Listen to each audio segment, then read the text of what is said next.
మీకు తెలుసా? 2012లో విద్యుత్ విషయంలో మన దేశం ఒక ప్రపంచ రికార్డు సృష్టించిందని. 2012 జూలై 30, 31 తేదీల్లో, ముఖ్యంగా జూలై 31వ తేదీ నాడు సుమారు 62 కోట్ల భారతీయులు చాలా గంటల పాటు కరెంటు లేకుండా గడిపారు.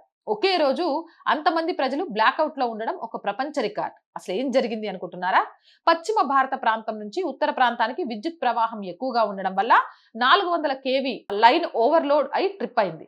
ఆ మేజర్ లైన్ మాత్రమే కాకుండా ఇతర లైన్లు కూడా లోడ్ ఎన్క్రోచ్మెంట్ అయి పవర్ స్వింగ్ వల్ల ట్రిప్ అయి ఒకదాని తర్వాత ఒకటి వరుసగా ఫెయిల్ అయ్యాయి. ఉత్తర పశ్చిమ రాష్ట్రాల మధ్య ట్రాన్స్మిషన్ లైన్స్ లో రెండే పనిచేస్తూ ఉండడంతో లోడ్ పెరిగింది. జూలై 30 తెల్లవారుజామున పోయిన కరెంట్ 14-15 గంటల తర్వాత మళ్ళీ వచ్చింది. ఈలోగా మరుసటి రోజు అంటే జూలై 31 మధ్యాహ్నం 2 గంటల 30 నిమిషాలకు మళ్ళీ ట్రిప్ అయింది. దాంతో జూలై 30, 31 ఈ 2 రోజులు కూడా బ్లాక్ డేల్ గా గడిచిపోయాయి.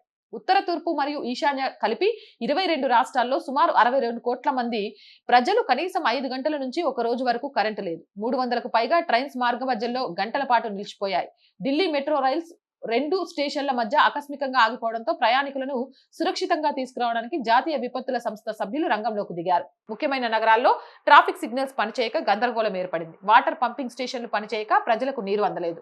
ట్రాలీలు ఆగిపోయి బొగ్గు గనుల్లో కార్మికులు చిక్కుకుపోయారు. ఇక చిన్న పరిశ్రమలు, వ్యాపారుల సంగతి చెప్పవసరం లేదు. అంటే కరెంటుతో ఉన్న ప్రతి విభాగం తీవ్ర ఇబ్బందులు ఎదుర్కొంది. కొన్ని వందల కోట్ల నష్టం జరిగింది. మన్మోహన్ అదృష్టం ఏంటంటే అప్పట్లో సోషల్ మీడియా ఇంతలా లేదు. అందువల్ల ప్రభుత్వం మీద అంత ఒత్తిడి లేదు.